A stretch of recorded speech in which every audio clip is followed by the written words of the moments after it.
poquito tarde, pero ya estamos aquí para informar como lo hacemos todos los días de lunes a viernes. Y se apuntaron o quedamos en que iban a hacer uso de la palabra Michelle Mejía y Víctor Alfonso Buendía. Entonces vamos a comenzar. Buenos días, Michelle Mejía de Multimedios. Preguntarle, en este inicio de la vacunación para adultos mayores, se presentaron algunos detalles. Por ejemplo, a los adultos mayores les tomaron fotografías en el momento para la vacunación. También les tomaron fotografías a sus credenciales de elector. En otros casos, por ejemplo, en el Estado de México, les pidieron fotocopias de la CURP, también del INE. Se lo pregunto porque se supone que para esta vacunación hubo un registro previamente que se avisó oportunamente aquí en la conferencia. Entonces, ¿a qué se debe? ¿Por qué se tomaron estas fotografías? ¿En dónde van a quedar esos registros? Y si eso no se puede tornar como para algún uso electoral. Esa sería mi primera pregunta. Pues yo creo que es una identificación, la verdad que tiene mucha imaginación milenio, o sea, porque ya están suponiendo de que se van a utilizar los datos. Ese es el sentido de tu pregunta, en el fondo. Que se pueden utilizar los datos con propósitos electorales, pues ya deben de saber en Milenio que ya es otro el gobierno, que no somos iguales a los anteriores, porque realmente es hasta ofensivo que nos comparen. Nosotros venimos de una lucha democrática donde nos opusimos siempre y por convicción nos vamos a seguir oponiendo a la manipulación, al uso de los programas sociales, de las acciones del gobierno con propósitos electorales. No somos iguales. Entonces, si pidieron la credencial, pues debe ser para que se identificaran los adultos mayores y que, en efecto, demostraran que tienen más de 60 años, que viven ahí, en el caso de la ciudad, pues que viven en Coajimalpa, o en Magdalena Contreras, o en Milpalta, que es donde corresponde, ¿no? Pero no hay ninguna intención de actuar de manera ilegal y perversa. Imagínense traficar con la aplicación de las vacunas para fines electorales. Eso es lo peor.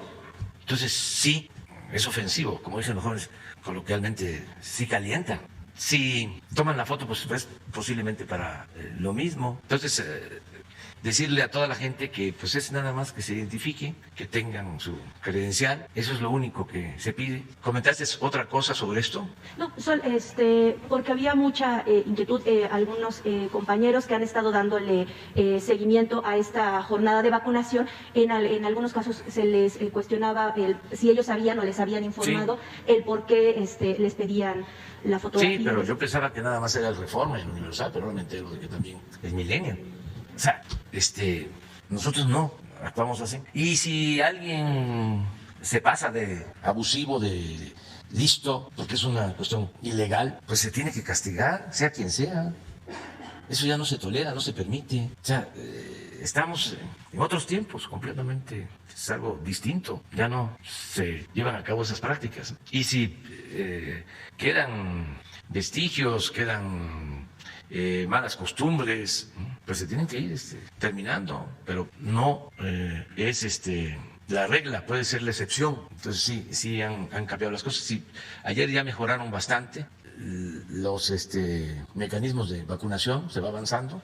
El primer día hubo más desorganización, ya ayer mejoró y así va a ir pues, mejorando para seguir vacunando a los adultos mayores. Y en otro tema, preguntarle qué información le han dado acerca de estos avances sobre el apagón que se dio en el norte del país. Ya también se ha informado que habrá pues unos cortes aleatorios, cada vez esto se va recorriendo a lo largo de toda la República. ¿Qué información le han dado al respecto? Pues es que hay una crisis por las tormentas de nieve en el norte, entonces esto afectó la producción de gas, la distribución del gas. Las plantas de generación de energía eléctrica se operan con gas. Se suspendió el suministro de gas porque han declarado emergencia en Texas. O sea, está grave la situación en Texas. Nosotros estamos enfrentando el problema porque estamos echando a andar plantas que no requieren gas, estamos echando a andar a plantas de combustóleo, estamos echando a andar plantas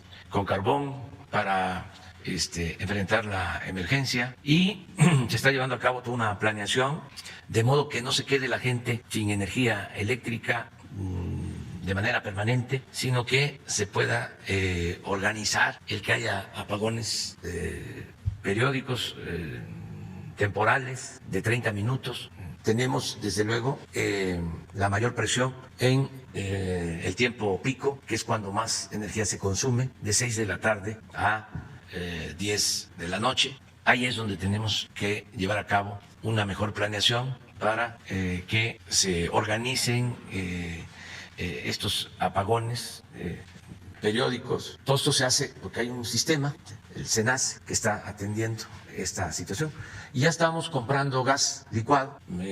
Se han comprado ya 3 barcos de gas licuado, se van a comprar posiblemente más. Se están echando a andar todas las plantas para ir resolviendo el problema. Se debe fundamentalmente a las heladas, a la situación del mal tiempo en el norte, principalmente en Texas, donde se generó esta situación. No hay, también para aclararlo, ninguna represalia de que no nos entregan gas porque no nos ven con buenos ojos. No, es que es grave la situación que tienen en Texas y no tienen gas. Y el gas que hay aumentó mucho el precio, el gas natural. ¿Le informaron por cuánto tiempo se podrían extender estos cortes aleatorios? Sí, esperemos que ya lo más pronto posible se normalice la situación en México, se restablezca el servicio, porque están trabajando en eso. ¿Se podría continuar, no sé, por ejemplo, a lo largo todavía de la semana? Ayer comentó que probablemente ya el jueves quedaría resuelto. Sí, todavía. Estamos en eso. Para el jueves, el viernes, el fin de semana, va a depender del estado del tiempo, va a depender de que podamos echar a andar las plantas, que no salgan de operación nuevas plantas de gas en el norte, ni de la Comisión Federal, ni de las particulares que mantengan el abasto de gas. Entonces va a depender de todo esto, pero están los técnicos de la Comisión Federal actuando y atentos, y se está trabajando. Ya se estaba previendo esta situación, por eso se decidió desde hace una semana entregar combustóleo de Pemex a la Comisión Federal de Electricidad y entregarlo a precio bajo, Pemex a la Comisión Federal de Electricidad. Y se planteó poner en operación todas las plantas de la carbonífera que estaban paradas. Tuvimos también el problema de que se congelaron y hubo que esperar, pero ya se está generando energía y esto va a ayudar a que no nos falte la energía eléctrica. Presidente, por último, regresando al tema de las vacunas, ayer ya llegó un nuevo embarque de las vacunas de Pfizer, ya también comentó que van a servir para segundas dosis, ¿no? Y continuar con el personal médico. Todavía hay médicos principalmente de consultorios privados, de algunos que están en farmacias, porque todavía a ellos no les han llamado para recibir esta vacuna. También se hablaba de que por parte de los hospitales privados se iban a canalizar para poder ser inmunizados. En caso de que para todos estos médicos que todavía pues no tienen esta información, ¿a dónde podrían acudir? ¿Qué les podría decir? Porque ellos están todavía ante pues esta incertidumbre de no saber si van a recibir la vacuna y porque ellos también dicen que pues son primer contacto con estas personas. Sí, eso en la tarde puede aclararlo el doctor Hugo López-Gatell, puede informar, ¿no?, sobre cómo se le está dando atención especial a los médicos que están en los hospitales COVID, enfermeras, a todos los trabajadores. Entonces, que el doctor explique hasta dónde llega, ¿no?, este grupo de atención prioritaria y cuántos se han vacunado y cuántos nos falta de vacunar de segunda dosis, y también los que faltan que no han recibido ni siquiera la primera dosis, ¿no?, que van a ser atendidos la semana próxima, los que faltan del personal médico, de los que están atendiendo COVID. Pero hay que ver, ahora que fui a Oaxaca,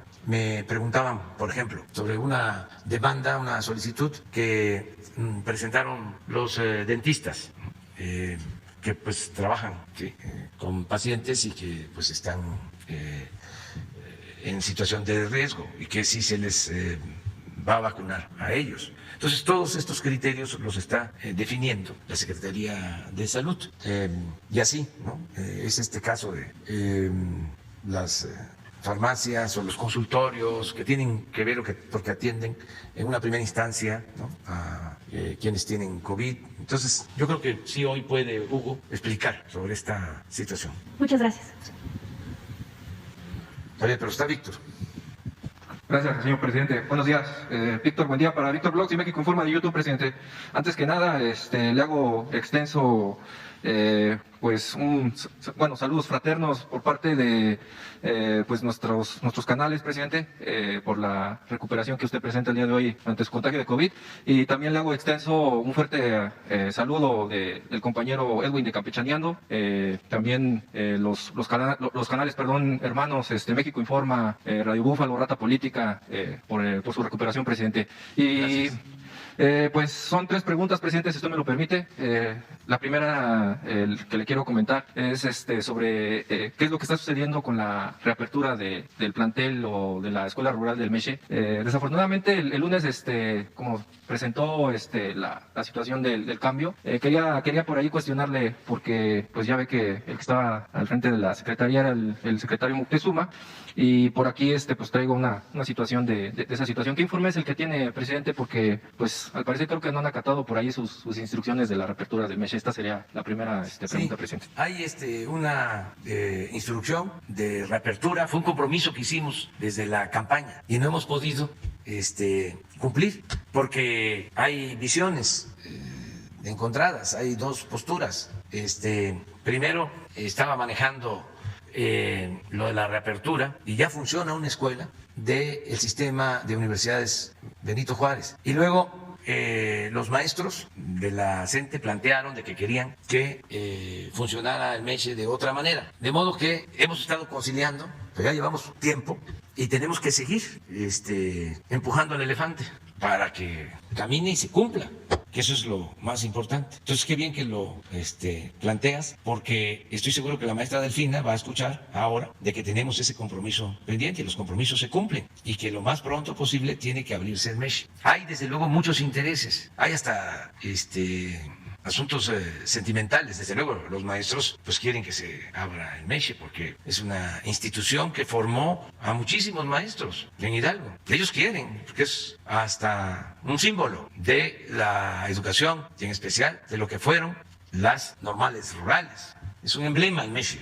Sin embargo, los que cerraron el Meche, los neoliberales, porque querían acabar con la educación pública y con las normales rurales, pues esos tienen otros sentimientos y no quisieran que se reabriera, pero ya tomamos la decisión de abrirlo y de fortalecer la educación pública y de fortalecer las escuelas normales. Entonces, ahí vamos, en eso, propósito.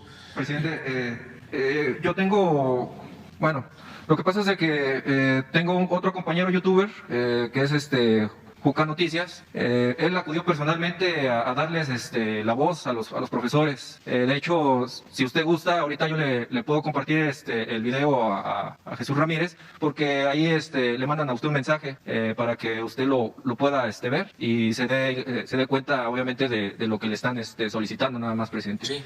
Entonces, esa es la primera pregunta, presidente. Como usted sabe, presidente, yo he venido comentando y le he venido repitiendo en muchas ocasiones la situación de las entregas de sus programas sociales.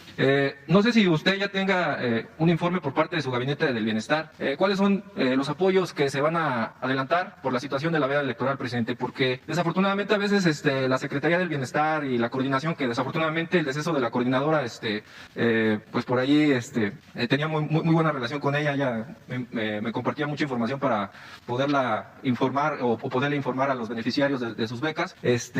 No salen a veces la información, presidente, porque luego quedan ahí las lagunas sobre estas dudas de los adelantos. Entonces, esta sería la segunda pregunta, presidente, si es tan amable. Sí, vamos a adelantar por la veda electoral la entrega de los apoyos, de todo lo que tiene que ver con programas de bienestar. Se va a adelantar la entrega de las pensiones a los adultos mayores desde marzo. Se va a entregar hasta junio. Se van a adelantar marzo, abril, mayo y junio, 4 meses. Y se tiene que entregar en marzo, o sea, porque ya en abril, ya en varios estados, ya inicia el proceso electoral. lo que son las campañas. Entonces, lo mismo con las becas y en el Sembrando Vida y en todos los programas. Entonces, vamos a informar aquí, vamos a pedirle a los encargados de los programas que vengan y que informen para que la gente ya lo sepa, que todo el mundo sepa, porque el propósito es no entregar nada durante las campañas, nada. Entonces tiene que ser antes. Solo las emergencias, pues eso sí, tiene que atenderse, aunque haya campaña. Pero los programas de bienestar se van a suspender hasta que pasen las elecciones. Y por eso se van a entregar por adelantado los apoyos. También estarían incluidas las becas de Jóvenes Construyendo el Futuro. Sí. También. Sí, todo. Ok, presidente. Bueno, ahora me quiero meter en el tema de la coordinación, presidente. Híjole, le vuelvo a repetir, qué malo que no. Bueno, participaron varios compañeros ese día. Estaba el secretario Moctezuma y la que ahora es la secretaria, la maestra Delfina. Hay una situación que está sucediendo, sobre todo en la validación de los datos de los becarios, presidente, y le hablo de los 3 niveles educativos, tanto el básico, el de media superior, y de hecho usted me imagino que debe tener un informe también, por qué existió también el retraso de la entrega de los adelantos que les entregaron el año pasado, fueron 2 bimestres. Y obviamente es por esta situación, presidente. Bueno, y también la premura de la emergencia sanitaria, como obviamente no está abiertos los planteles, pues no se validan a tiempo los padrones de los beneficiarios. Entonces, yo quería ese día preguntarle a la secretaria o al secretario Moctezuma, que todavía era en ese momento, cómo se iba a trabajar con el nuevo coordinador. De hecho, pues ya sé que está designado el nuevo coordinador, y cómo iba a ser, si se iba a facilitar, más la validación de estos padrones, obviamente ahorita por la situación de la veda electoral, presidente. No sé si también les vaya a dar tiempo de entregar los recursos antes de lo iniciado. Y otro tema también es con la beca de educación superior, que es la de Jóvenes Escribiendo el Futuro. Los jóvenes ahorita no tienen información de si van a validar su ficha, presidente. Y también están preguntando si les van a adelantar su apoyo. Y como usted sabe, creo que tengo entendido que la titular de la que maneja el programa es la señorita Paulina Salazar. No les ha colocado información si va a ser una validación automática, presidente, de su ficha electrónica. Bueno, ¿qué les parece si fijamos el lunes para que vengan todos los responsables de programas sociales y nos expliquen sobre el adelanto?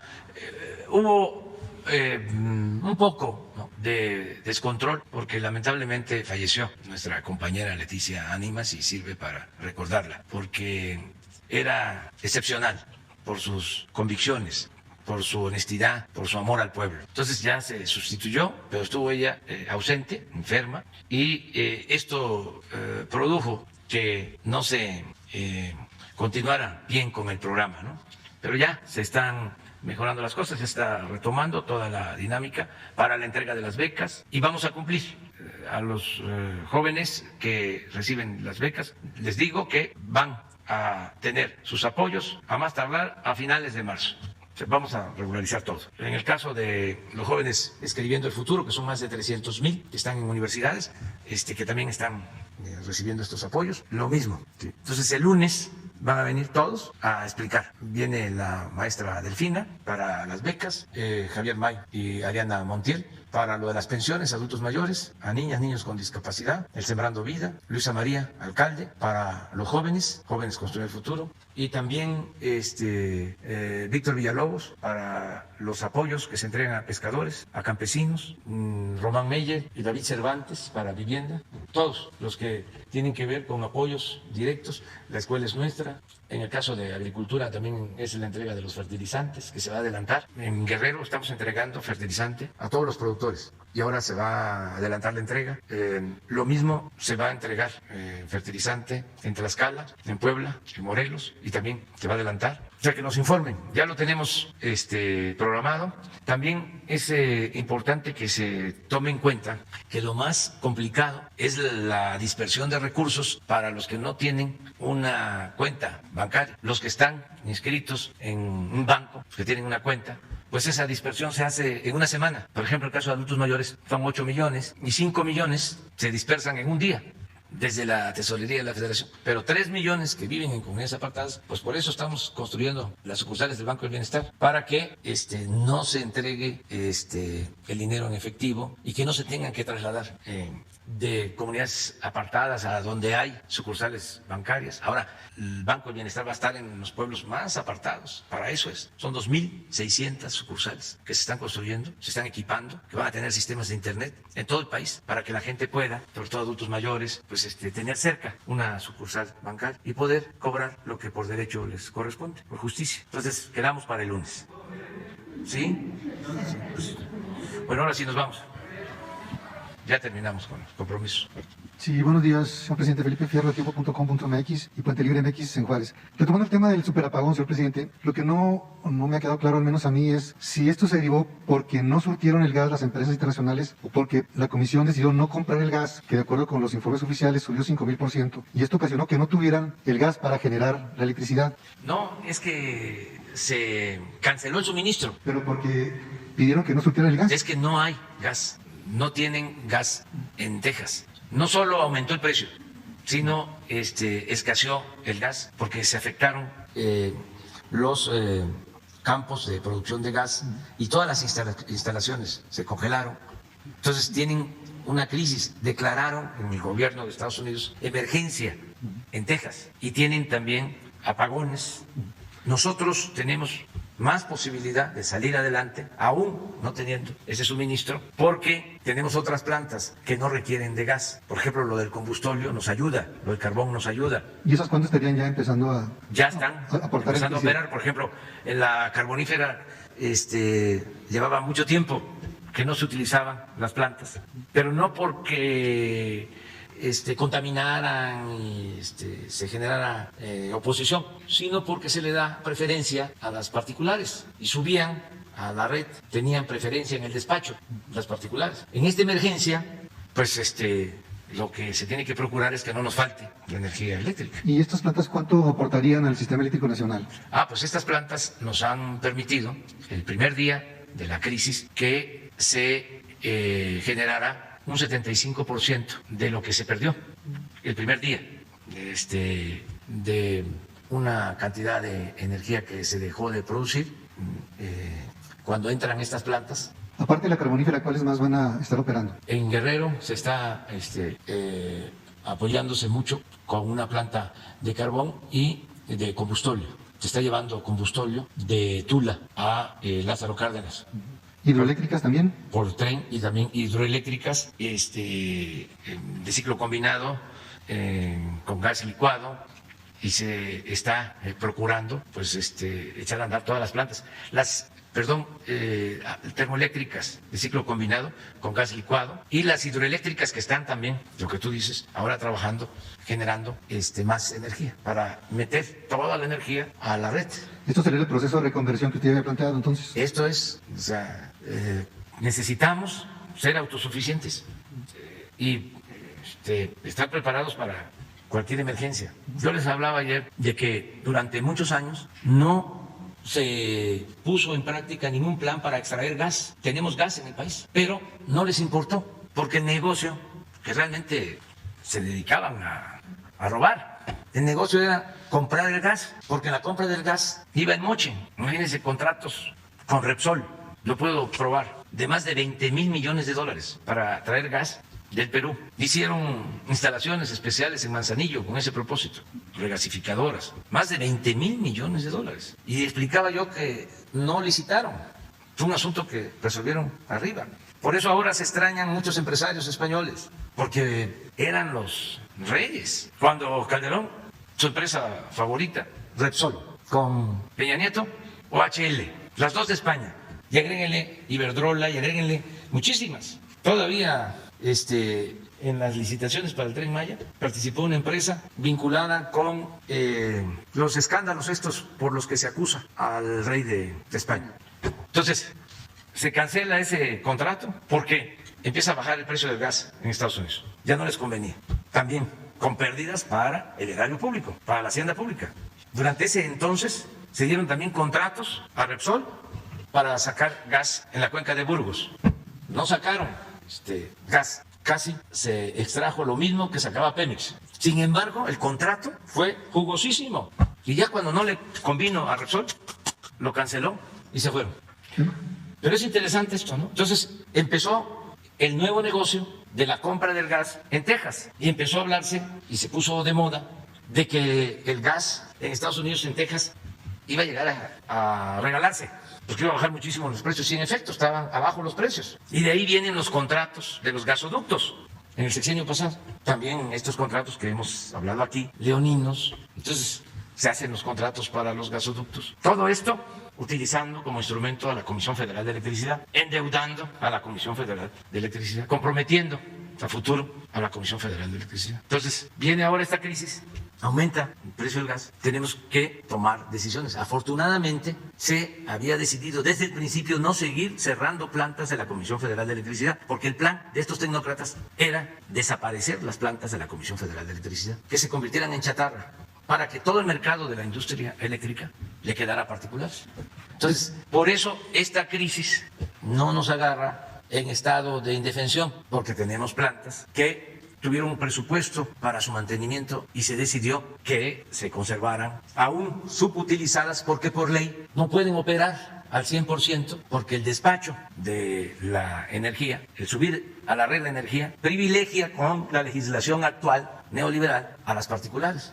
Por eso hay ahora muchas protestas, porque hay particulares que producen energía eléctrica o que simulan producir energía eléctrica y se benefician de subsidios porque no pagan todo lo que es la distribución de la energía eléctrica. ¿Y cuántos son los costos de estos subsidios a los particulares? Miles de millones de pesos. Entonces es una gran injusticia. Es exactamente lo mismo que pasaba con la condonación de los impuestos, que se obliga a pagar impuestos a los de abajo, al campesino, al obrero, al pequeño, mediano empresario, pequeño, mediano comerciante, y el de arriba no pagaba, el primero arriba.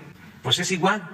Resulta que el subsidio de la energía eléctrica hasta ahora lo están recibiendo los consumidores, porque no les aumentamos el precio, porque fue mi compromiso y lo voy a cumplir. Pero también tienen subsidio las grandes corporaciones y son los que siguen concentrando la mayor cantidad de recursos vía subsidios. Hay cadenas comerciales de estos que patrocinan al Reforma que tienen subsidios.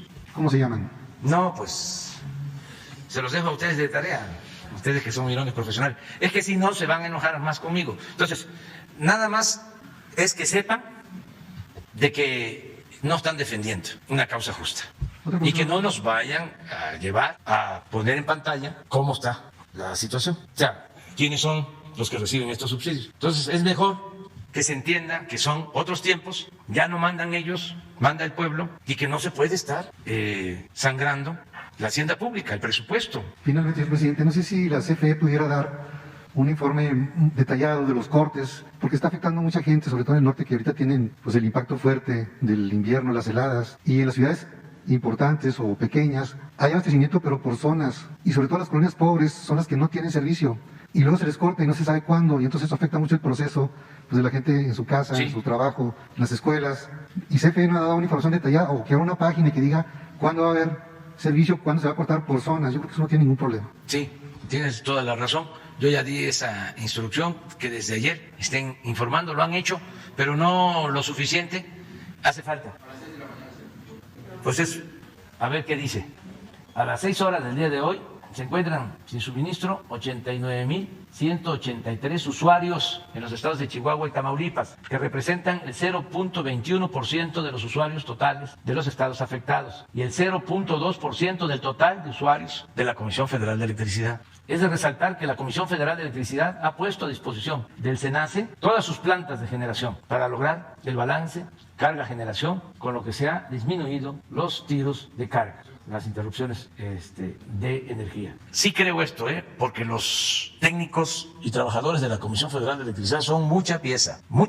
Y por lo que hablábamos de que existen afortunadamente plantas que no desaparecieron, que se les dio el mantenimiento. De todas formas, por lo que tú estás planteando, voy a pedirle al director de la Comisión Federal de Electricidad y a los técnicos, al director del SENACE, a los encargados de las plantas de distribución, que vengan mañana, en la mañana, para que nos confirmen esto, ver si es cierto, porque esto es, de ser cierto, es una hazaña.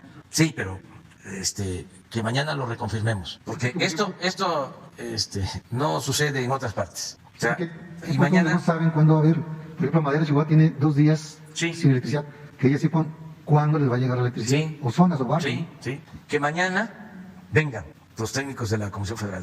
Muchas A mí me ha gracias. tocado estar en estas fechas, he dormido en madera, 10 bajo cero, y estaba haciendo calor, sí. ¿Sabes qué nos pasó allá? De que estaba 10 bajo cero, vamos a ir a un hotel de madera, y al día siguiente vamos a seguir la gira, ¿no? Y arrancó la camioneta, pero como a los 5 kilómetros tronó, porque era mucho el frío y no había autocongelantes, o sea, no tenía un sistema de autocongelante. Entonces, ¿qué pasó? Nosotros el trópico, pues, o sea, no, ahora ya todos los carros traen mecanismo, ¿no? Y me acuerdo que tuvimos que usar una grúa y seguimos la gira, pero hay en madera. Entonces toda esa zona, hay mucho frío, o sea, ahora todo lo que es Durango, Chihuahua, desde luego Nuevo León, es una zona que está afectada. Pero bueno, esta es una muy buena noticia de la Comisión Federal de Electricidad. Les tengo mucha confianza a los trabajadores, a los técnicos. Por eso defiendo a la Comisión Federal de Electricidad. Porque imagínense, destruir a la Comisión Federal de Electricidad, que fue lo que hicieron. Lo que pasa es que no les dio tiempo, porque lo que querían era desaparecer, que compráramos toda la energía eléctrica, que se convirtiera la Comisión Federal en una oficina para entregar recibos, cobrar la energía eléctrica y por el otro lado contratar la energía y entregar todas las instalaciones. No les dio tiempo, fue como en el caso del petróleo, que entregaron el 40% del territorio de la zona petrolera y quedó el 80%. Y en ese 20% se entregaron 107 contratos. Y eso fue la llamada reforma energética, entre otras cosas. Y nos engañaron de que se iba a producir más y que iba a llegar mucha inversión extranjera y que iba a bajar el precio de los combustibles y el precio de la industria eléctrica. Puras mentiras. Entonces, es como el caso del gas. Por ejemplo, lo de la cuenca de Burgos. Se comprometieron a que iba a haber más producción de gas y no hubo producción de gas. Nada más se quedaron con los beneficios de los contratos leoninos. Fue un saqueo. Entonces, tenemos que terminar de poner orden. Y sí, tiene que haber negocios en México y no hay ninguna prohibición, no hay ningún obstáculo para invertir en México y para hacer negocios en México con ganancias razonables, no atracar, no robar, cero corrupción, desaparecer el influyentismo por completo. ¿Qué es eso de que hasta líderes de izquierda de países europeos hacían gestiones, trámites en México en favor de empresas extranjeras y les pagaban para eso? Y venían aquí todos como si México siguiera siendo tierra de conquista y a saquear. Eso ya se terminó y no le hace que le dé coraje que se enoje la dirección editorial del País o el New York Times o el Washington Post o el Financial Times o el Wall Street Journal. No. Si necesitan explicación, se las damos. Como le decía al señor gerente de Iberdrola, cuando hablé con él, oiga, vamos a entendernos, porque ustedes nos han ofendido, independientemente de que han abusado, llevándose ganancias extraordinarias. ¿Cómo es que contratan de empleado a un presidente de México, de empleado de su empresa? Esto es una vergüenza, es una humillación, es una ofensa a nuestro país. ¿En dónde sucede eso? ¿En qué país del mundo? Entonces, ya se está entendiendo y vamos a llegar a acuerdos, pero se tiene que poner orden y tenemos que rescatar nuestras empresas públicas. Pemex, petróleo es la sangre de México, es la historia de nuestro país. Petróleo se descubre, se empieza a explotar en San Luis Potosí, la Huasteca, primer pozo petrolero, en Ébano. Lo entrega Porfirio Díaz a las empresas petroleras extranjeras y dominaban desde entonces todo el Golfo. El presidente Carranza logra que en la Constitución se establezca en el artículo 27 que el petróleo es de la nación, pero nunca, o llevó mucho tiempo, en aprobarse la ley reglamentaria. Quedó en la Constitución, pero no había ley, porque se oponían las empresas extranjeras. No pudo el presidente Carranza, más que eso, que fue muy importante, ese paso. No pudo Obregón, no pudo el presidente Calles. Es hasta que llega el presidente Cárdenas. En el 38 se recupera. Vuelven a entregar después contratos, riesgos, así les llamaban, y así se les llama ahora. Ahora se llama contratos de utilidad compartida. Pero después de la expropiación que se entregan estos contratos riesgos, se dan concesiones para explotar todo el Golfo. Y es interesante porque don Adolfo Ruiz Cortines modifica la Constitución, el 27, y establece que no se permitían ni contratos ni concesiones en materia de petróleo. Y luego el presidente López Mateos, no, don Adolfo establece que no se permitían concesiones, que fue un avance. Y con el presidente López Mateos, el sexenio siguiente, se vuelve a modificar el 27 y se establece ni contratos ni concesiones. Y con el presidente Díaz Ordaz, a pesar de todo lo que sabemos, era director de Petróleos Mexicanos, don Jesús Reyes Heroles. y se cancelan los contratos riesgos. Y fíjense lo que significó esa decisión. En el sexenio siguiente se descubre Cantarell, que estaba en la franja concesionada en los contratos riesgos. Pero como se cancelan un sexenio antes, ya se pudo utilizar el yacimiento enorme de Cantarell, que nos dio pues 40 años. Todavía sigue en declinación, pero sigue produciendo. Estamos hablando de uno de los yacimientos más grandes del mundo. Pero la visión de dejarle a la nación el dominio y el manejo del petróleo. Entonces, viene la política neoliberal y vuelven a la entrega.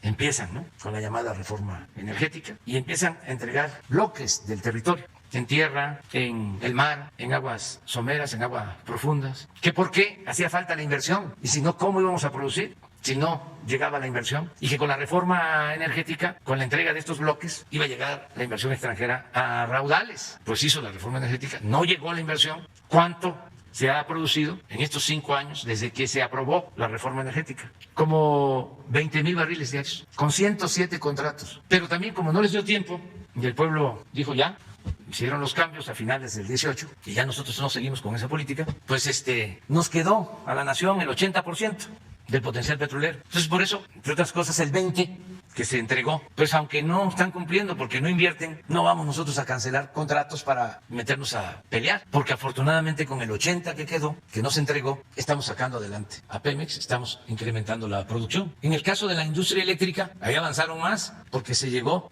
al 50%, a comprar el 50% de la industria eléctrica. Entonces, ahora lo que queremos es, sin que dejen de participar los particulares, consolidar a la Comisión Federal de Electricidad y que ya se detenga la política entreguista. Entonces, eso es lo que se está haciendo.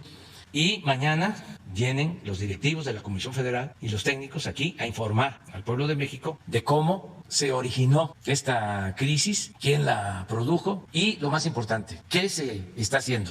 Y sí creo yo en este informe que acaban de presentar, porque son muy buenos los técnicos de la Comisión Federal, como los técnicos de Pemex, como los trabajadores de la Comisión y los trabajadores de Pemex. Cuando hay huracanes que padecemos, hay inundaciones, a los 2-3 días ya se restableció el servicio por los trabajadores. Entonces eso es una garantía, el tener trabajadores y técnicos muy comprometidos con estas empresas públicas. Y ya nos vamos después con compañeras mujeres, porque ya Gracias, presidente. no hay equilibrio. Buenos días, Hans Salazar de Noticiero en Redes. Preguntarle a propósito que ha mencionado temas de la SEP y todo esto, pues que en esta semana misma se ha presentado la nueva secretaria de Educación Pública, la maestra Delfina Gómez, y que va a meter, pues especialmente en la parte estructural de la SEP, que hace falta orden en varios aspectos, aunque se han avanzado en algunas cosas como revertir la reforma educativa, que bueno, aquí ya se ha planteado varias cosas en favor de los maestros. Hay 2 casos de maestros, en el tema de maestros, que le quiero plantear y preguntar, por supuesto. Las orquestas de música sinfónicas que se pasaron de lo que era de Fundación Azteca y que se integraron a la Secretaría de Educación Pública, tienen un problema los maestros de pago. Ya llevan meses de falta de pago y al parecer incluso se está mencionando, y esa es la pregunta, que tal vez incluso desaparezca esta área de las orquestas de música. Y bueno, pues hay aproximadamente 1,500 maestros dando estas clases en el área de la SEP. ¿Qué va a pasar con eso? Y el otro es el Programa Nacional de Inglés, el famoso PRONI, que es los maestros que también falta de recursos, falta de pago, pero también están en la circunstancia como los de prepa en línea, que están en el tema del outsourcing. Usted ya aquí lo ha mencionado, presidente, que se está revisando este tema, porque pues como el gobierno tiene el tema del outsourcing para ser eliminado, pues tendría que dar el ejemplo, usted lo ha mencionado. En estos temas de los maestros, ¿qué pudiera comentar, presidente, al respecto? Gracias. Bueno, que no se suspenden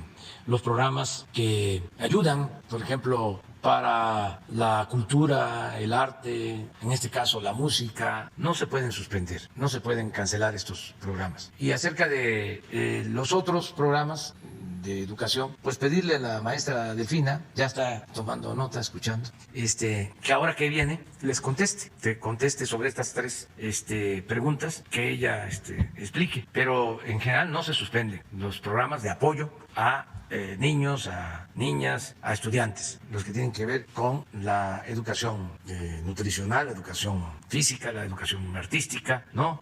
se tienen que mantener estos programas. ¿La respuesta podría ser el lunes que viene la maestra? Sí, ella podría contestar el lunes. Siguiente tema, presidente, es visitamos la Sierra de Guerrero y hay varias comunidades que están planteando, más bien, ya están ejerciendo, impulsando la siembra de aguacate, la producción de mezcal más fuerte, no porque no sea, sino que están impulsando de una manera importante este tipo de producción para ir desplazando, es todo un reto, la siembra de amapola, el tema de la droga, que Guerrero tiene una problemática tremenda, qué ironía, por su propia riqueza natural. También ha tenido estas consecuencias y sabemos todo el dolor que han pasado. Visitamos y pues son bastantes hectáreas las que se están impulsando ahí. Ellos pues han sido algo apoyados con el tema de Sembrando Vida, que es el proyecto, pero es incluso profundamente no solamente la siembra, sino el impulso de la paz y la tranquilidad de todas estas zonas. Yo le dejo una carta que le envían y que quiere pues que voltee usted, presidente, a verlos y bueno, pues este tipo de impulso de proyectos me parece que pudieran ser bien considerados.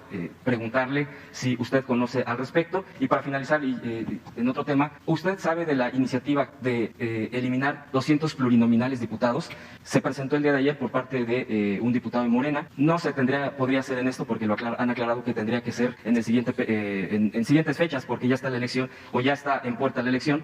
¿Usted qué opina al respecto, presidente, o se reservaría al respecto? Gracias. Sí, mira, sí estoy informado de la necesidad de apoyar a los productores de Guerrero. Ya nos comprometimos.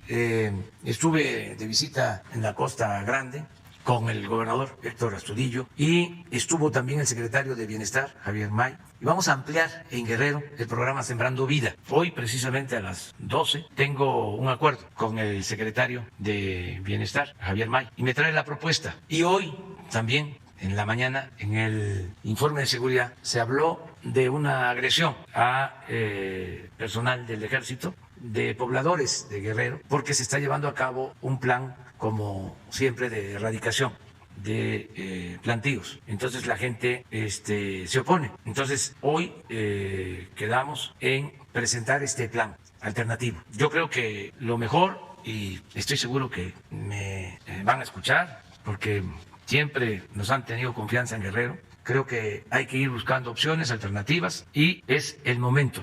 Hay condiciones ahora inmejorables para que se vayan sustituyendo esos cultivos por otros. Van a estar intentando los grupos delictivos seguir con lo mismo, pero los campesinos, los productores, estoy seguro que van a cambiar de cultivo, porque muchos lo hacen porque no tienen otra opción, porque no han tenido apoyo. Entonces vamos a implementar todo este programa y hoy vamos a tratar esto.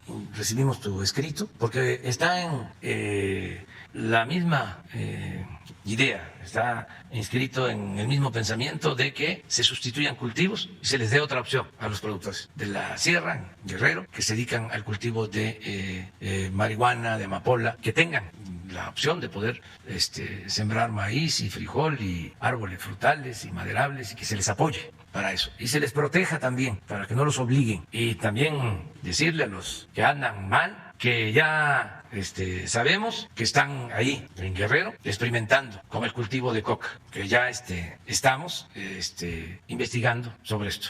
Encontramos unos plantíos de coca en Atoyac. Entonces no es así, y todavía es más grave lo que está sucediendo con la introducción de químicos, el famoso fentanilo, que también se sepa que no se admite y que vamos a tener muchísimo más control en los puertos ahora que la Secretaría de Marina está a cargo de los puertos del Pacífico. Y nada de laboratorios, de cocinas. Esta droga se debe saber, se debe conocer, es lo más dañino que puede haber. Destruye, acaba con los jóvenes. Es lo más adictivo, lo más peligroso que puede haber. Por eso vamos a continuar también con la campaña de orientación a los jóvenes sobre esta situación. Pero sí vamos a dar opciones alternativas. Como se están dando opciones a los jóvenes, opciones también para los productores del campo. Porque pues, yo conozco todo Guerrero y sé bien la situación tan difícil de los campesinos. Hay algunos antes, que ahora ya han ido cambiando las cosas. Los programas de bienestar están llegando. Pero antes decía, si te pagan muy poco por la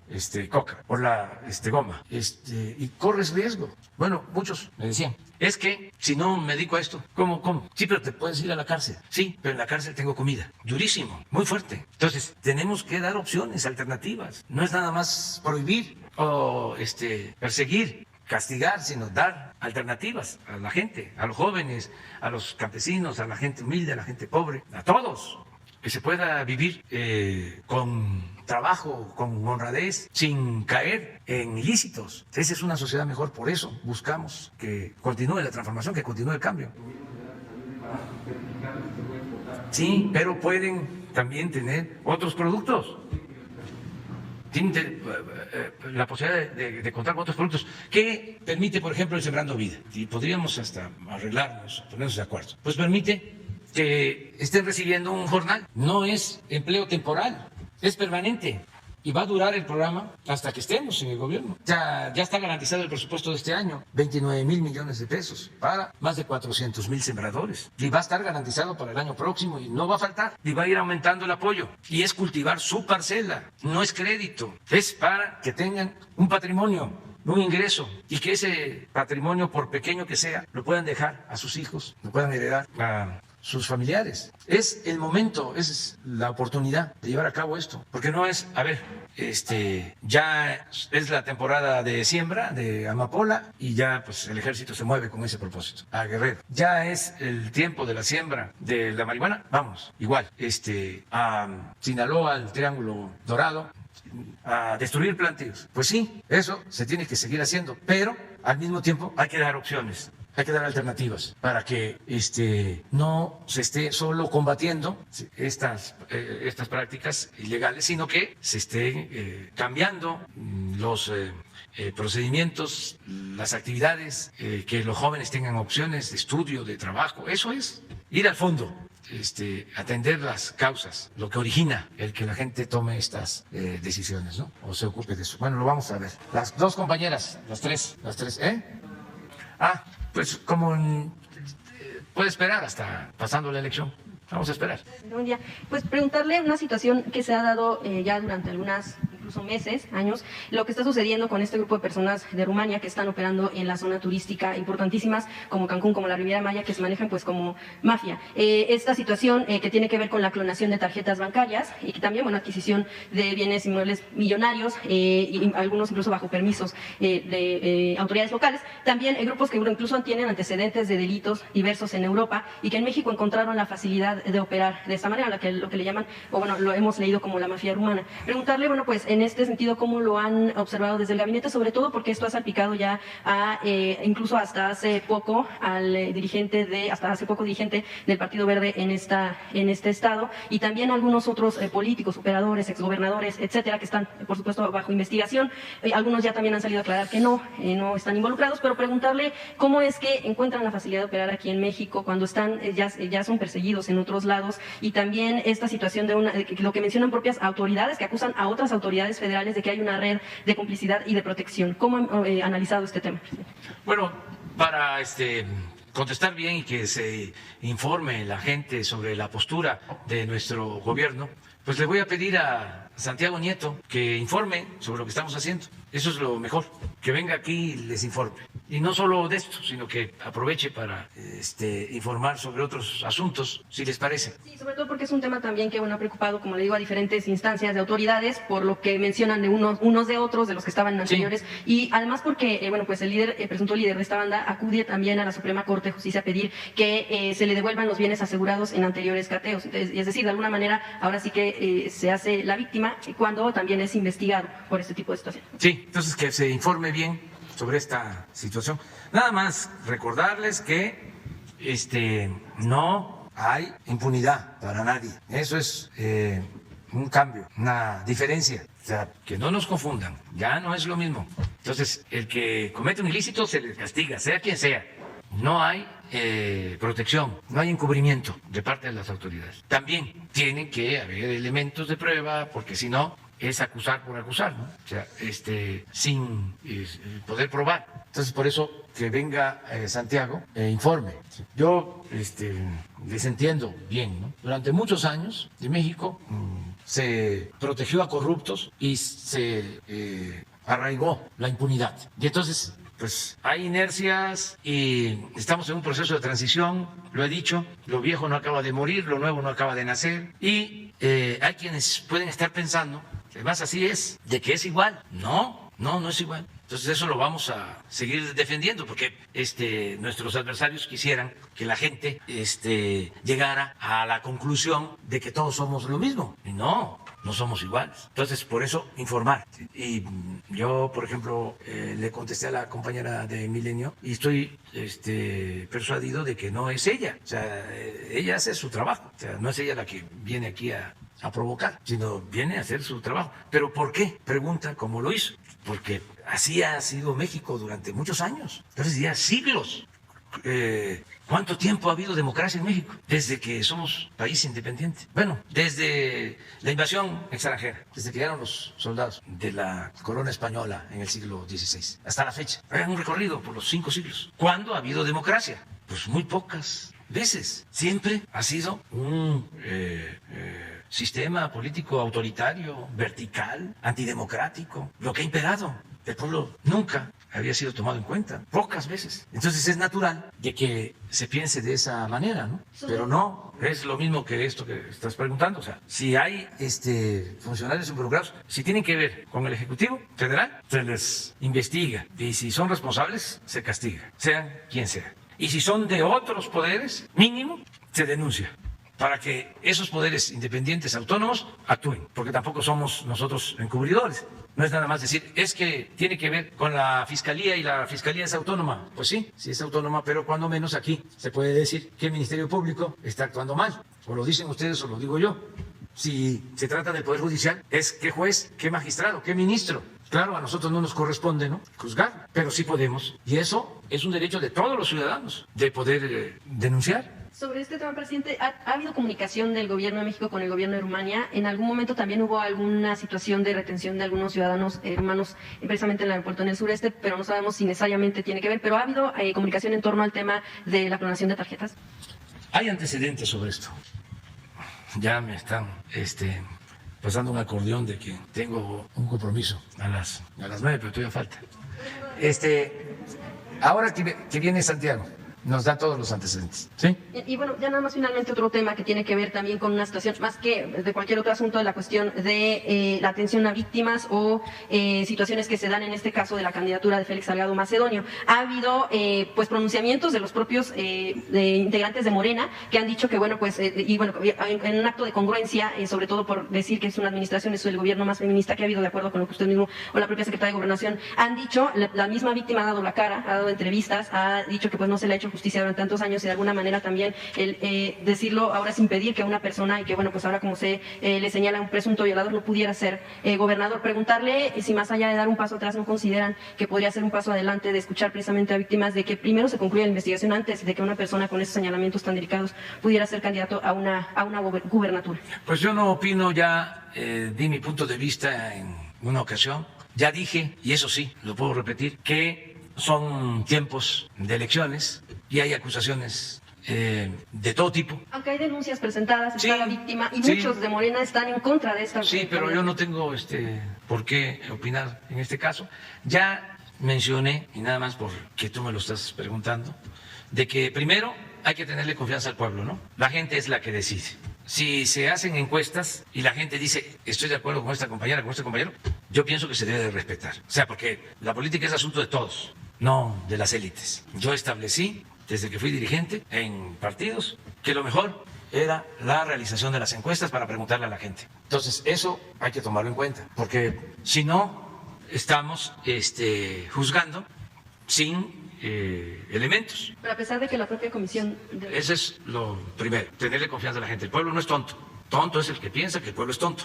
O sea, la democracia, los guerrerenses, ellos, la mayoría, mediante procedimientos democráticos. Y darle la confianza a la gente. El pueblo de Guerrero, como el pueblo de México, no es menor de edad. sabe muy bien una cosa y sabe la otra, sabe lo que conviene, sabe lo que no conviene. Eso hay que tomarlo en consideración. Y lo segundo es que hay instancias legales. Si alguien comete un delito, pues en las instancias correspondientes se tiene que denunciar y buscar que se castigue. Eso es. Lo otro, pues es el quítate tú porque quiero yo. O la politiquería. Y pues también los intereses. Porque en todo esto, pues siempre hay que preguntar, ¿y de parte de quién? Pues ahí está la víctima. Y por eso, la justicia pero no siempre es pronta y sí, expedita. que la justicia actúe y que se vea si existen elementos, pero también se conozca cuál es el contexto, porque estamos hablando de una elección. Si yo voy a dar un dato nada más, no, mejor no. No lo doy. Pero no hay que meternos en eso. Ya la gente, y si no, la autoridad. Sí. Pero pues sí, es como para preguntar, ¿y de parte de quién? Y siempre hay acusaciones, siempre. Pero cuando hay temporada electoral, se incrementa el número de acusaciones, descalificaciones, de todo tipo. Esta es una acusación sí delicada, pero también sería como, no pensaríamos que es como no creerle a las víctimas, porque ahí están. Sí, pero corresponde a la autoridad resolverlo, y cuidar que no se utilicen estos casos con propósitos políticos electorales o politiqueros, pues, de que o no quiero yo que sea él porque a mí me tocaba, aunque no quiso el pueblo de Guerrero, o de otro partido que quieren debilitar al rival. Entonces, ver esto, claro, imagínense asuntos que tienen que ver con violación. De ese tipo de cosas son muy fuertes, pero tampoco se puede hacer linchamientos políticos. O sea, dejarle el asunto, si es político, al pueblo. Para no equivocarnos, lo mejor es preguntar al pueblo, primero. Y segundo, la autoridad, el Ministerio Público, los jueces, no la campaña mediática. Ustedes creen que tenemos medios objetivos, profesionales, que no están a favor del conservadurismo y de los partidos del antiguo régimen. Pues la mayoría de los medios está, desgraciadamente, al servicio de los intereses que dominaban hasta hace poco en el país, los que se sentían dueños de México. La mayoría, no todos, desde luego, hay honrosas excepciones. O estoy mintiendo, o no se siente. O así era cuando Peña, o así era cuando Calderón, o cuando Fox, o cuando Zedillo, o cuando Salinas. No, era una prensa sometida que se dedicaba a aplaudir y a callar. Entonces, pues hablemos, ¿no?, con la verdad y entendamos que hay una circunstancia especial, se está llevando a cabo una transformación, hay quienes se sienten afectados, un grupo conservador que se dedicaba a saquear, a robar, que mantenía privilegios, que tiene el control de la mayoría de los medios de información y que por eso las campañas en contra del gobierno y en contra de los que buscamos llevar a cabo una transformación en el país. Y esto además es legítimo y nosotros tenemos que garantizar las libertades. Ahora, en España, Barcelona, hay una protesta porque un rapero, no sé si él compuso canciones o son de otros, por lo general los raperos son los que componen, sí, en contra de el rey o de la realeza en España y al tambo. Nosotros no vamos a hacer nunca eso. Imagínense si yo meto una denuncia contra Aguilar Camín, que me dijo que era yo, no lo puedo repetir, que me insultó. ¿Cómo se llamaba antes? Violación al mando. ¿Cómo era? El buen gobierno, un bando, que habían jueces para eso. O el médico que se atrevió a decir, y yo además cardiólogo, de que era el momento ahora que me dio el COVID, para que los que me atendían me aplicaran medicamentos pues que me afectaran. Imagínense, presento una denuncia, a ver, contra el médico. Bando de policía y buen gobierno. Me acordé. Y va el médico, ¿no?, a la cárcel. No, ni me acuerdo quién es. Si me preguntan su nombre, no sé. Porque pues, ¿cómo voy a estar yo albergando esas cosas? Pues, pero no, libre. O sea, cada quien se hace responsable de sus actos. Pues, cada quien. Entonces nosotros, pues vamos a garantizar la libertad, siempre. Aún con insultos. Ahora vamos el 23 a recordar que en la madrugada asesinaron al presidente Madero. Y lo que más dañó al presidente Madero, los que más contribuyeron a ese crimen, fueron los periodistas de ese entonces. Nadie ha sido más insultado, ninguneado que el presidente Madero. Nada más que a diferencia de entonces, nosotros tenemos la mañanera. A él lo rodearon, lo cercaron y lo sometieron a una campaña tremenda, injusta, vil. La prensa porfirista. A la prensa que él le dio las libertades, que no tenía el mismo comportamiento con Porfirio Díaz, porque con Porfirio se dedicaban a quemarle incienso. Ahora nosotros no, tenemos afortunadamente ese cerco, por más que se lancen en contra de nosotros, tenemos las benditas redes sociales con todo y de que hay tentaciones de censura. Tenemos esta posibilidad de aclarar, de replicar. Entonces por eso también no se va nunca a violar el derecho sagrado de la libertad de prensa y de la libertad de expresión. Entonces, eso es un poco. ¿Con quién tiene el compromiso? ¿Mande? ¿Con quién tiene el compromiso? ¿Ahora? Con Epigmenio, y con... No, este que es un actor de primera, pero además... Damián Alcázar. Además, no se anda por las ramas. Le llama al pan, pan y al vino, vino. Porque ya ve como la mayoría de los intelectuales también, igual que la prensa, supuestamente son independientes, ¿no? Y no quieren tomar partido, cuando la verdad todos están, o cuando menos tienen posturas acomodaticias. Gracias, presidente. Cintia Cerda, de Canal 11. Regreso al tema de la iniciativa suya que busca modificar la ley de la industria eléctrica. ¿Se contempla acaso la restitución de Luz y Fuerza del Centro, extinta en 2009 con el gobierno de Felipe Calderón? No, es básicamente para que se dé un trato justo a la Comisión Federal de Electricidad en el despacho, es decir, en la inclusión de la energía en la red, es decir, que pueda subir la energía que produce la comisión a la red, o sea, que se le dé un trato justo porque se le deja hasta el final. Tienen prioridad las particulares. O sea, se ve a la Comisión Federal de Electricidad igual que Iberdrola, ¿cómo se llama esta empresa monopólica? Sí, no es sí, Iberdrola, igual. Es como darle un trato igual a Shell que a Pemex. Esa era la concepción. ¿Cómo va a ser lo mismo la Comisión Federal de Electricidad, que es una empresa pública, que no tiene propósitos de lucro, que Iberdrola? ¿Cómo va a ser lo mismo Pemex que Shell, o Chevron o...? En el caso de Luz y Fuerza del Centro, que en los años 60 pues, regresó a la Nación, se extinguió en 2009, no va a estar en su iniciativa, pero ¿hay alguna posibilidad de que se restituya? Estamos buscando formas de que se apoye a los trabajadores.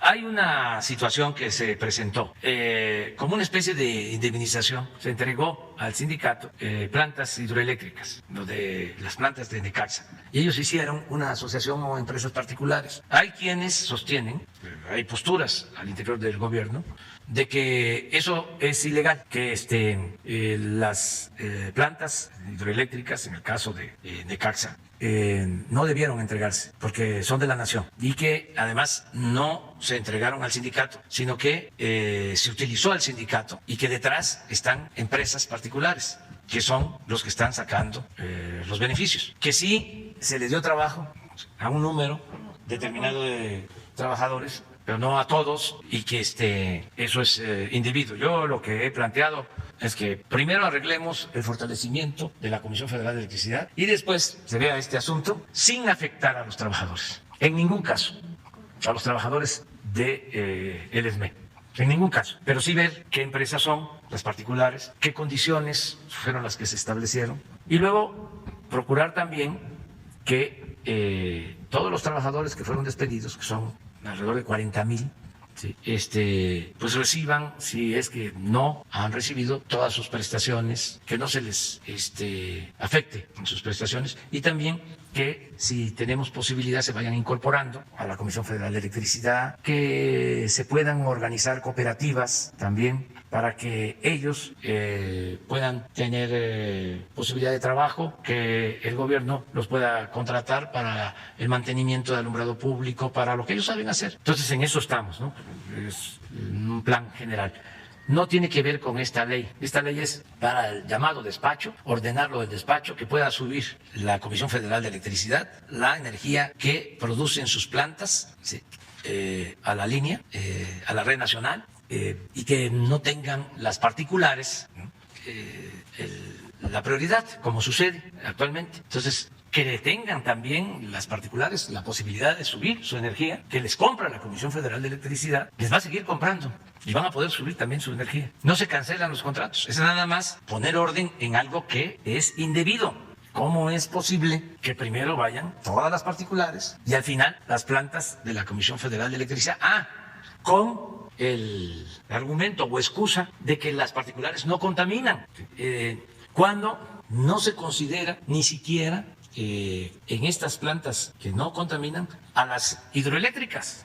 Se considera que no producen energía limpia, las hidroeléctricas. Imagínense. Entonces, por eso la mayoría de las hidroeléctricas están paradas. Y la campaña de que nosotros, bueno, hasta en un periódico inglés, leí algo ayer, antier, de que estábamos nosotros en contra del medio ambiente, de Guardian, contra del medio ambiente. Pues estamos buscando, y yo creo que esto va a ayudar mucho a aclarar y también a quitarle las máscaras a estos farsantes. Estamos buscando reformar, modernizar las hidroeléctricas para generar más energía con la misma agua de las presas o los vasos, porque las turbinas de esas hidroeléctricas tienen 40, tienen 50 años. Entonces estamos analizando un proyecto para modernizar con turbinas nuevas que tienen más capacidad de generación de energía. Y esto es barato, producir energía en las hidroeléctricas es barato, es con el agua, no contamina, o sea, es un recurso renovable. No es hacer nuevas presas, que no estamos planteando eso, sino es aumentar el potencial de generación de energía eléctrica con las mismas instalaciones, con la misma infraestructura, nada más que con turbinas modernas, porque han transcurrido 50 años, 40 con las mismas turbinas. Entonces, ese es un plan que estamos analizando con posibilidad de aplicarlo. Brevemente, presidente, sobre el caso de Rosario Robles, avanza el criterio de oportunidad en la Fiscalía. Presidente, ¿qué esperaríamos los mexicanos? ¿Qué debe entregar? ¿Qué debe regresar Rosario Robles para que se le aplique ese criterio, para que tenga una condena mínima? ¿O qué debe informar al pueblo de México? Mire, yo aprovecho también para decir en este caso que no tengo yo injerencia. Ese es un asunto que lleva la Fiscalía. Se piensa también por lo mismo, de que es como antes, que todo salía del presidente, que la Procuraduría actuaba por consigna. No, yo no estoy involucrado. Esto corresponde a la Fiscalía. Ellos recibieron denuncias y están llevando a cabo todo este proceso. Lo mismo en el caso del abogado Collado. Es lo mismo, porque me han llegado a decir, a ver, yo hablo, soy testigo protegido o como se le llame, pero necesito que el presidente me garantice que me van a respetar el acuerdo y que me diga hasta dónde puedo llegar, a quién voy a denunciar. Y mi respuesta es no es decirle a Juan Collado, a ver, tu relación con Salinas, y habla, y así intervenimos. No, eso es inmoral, eso no lo puede hacer el presidente de México, eso corresponde a la Fiscalía y tiene que ser en el marco de la legalidad. Nada de acuerdos en lo oscurito, nada de concertaciones, si no se pierde la autoridad del presidente. Eso sí, porque yo he planteado abiertamente que lo que nos importa más es que si se defraudó al pueblo, si se afectó a la hacienda pública, que devuelvan los recursos.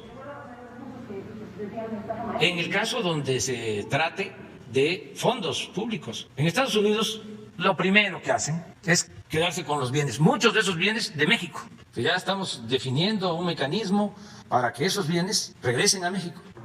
Entonces, eso sí nos importa. En el caso del señor Ancira, desde el principio, a ver, hay una auditoría y la planta se vendió más cara, $200 millones más, y hay una pérdida para el erario. Independientemente de la sanción y también del castigo a los funcionarios, esos $200 millones tienen que regresar. O sea, porque si no hay esa reparación del daño, nosotros nos opondríamos en la Fiscalía.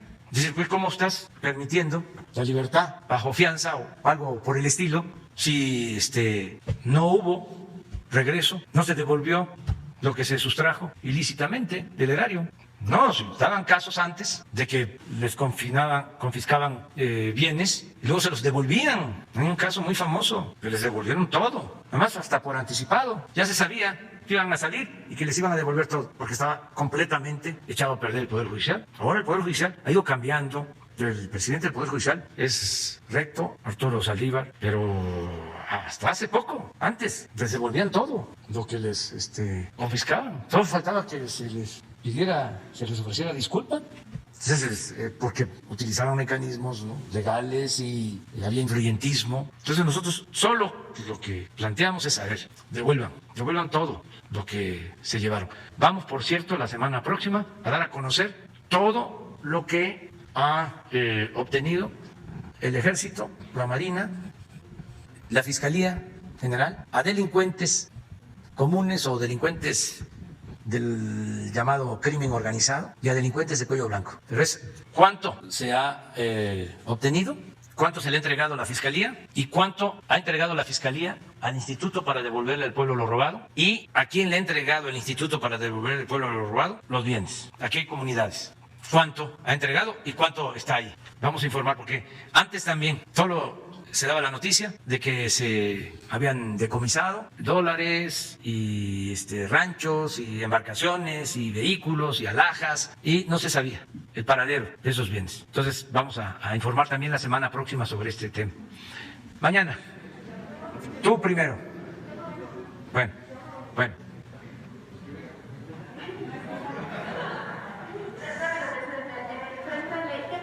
Los adultos mayores. ¿Cómo? ¿Qué va a pasar con los adultos mayores que no pudieron realizar su registro para la vacuna por no tener documentos de identificación, como por ejemplo acta de nacimiento y por ende CURP?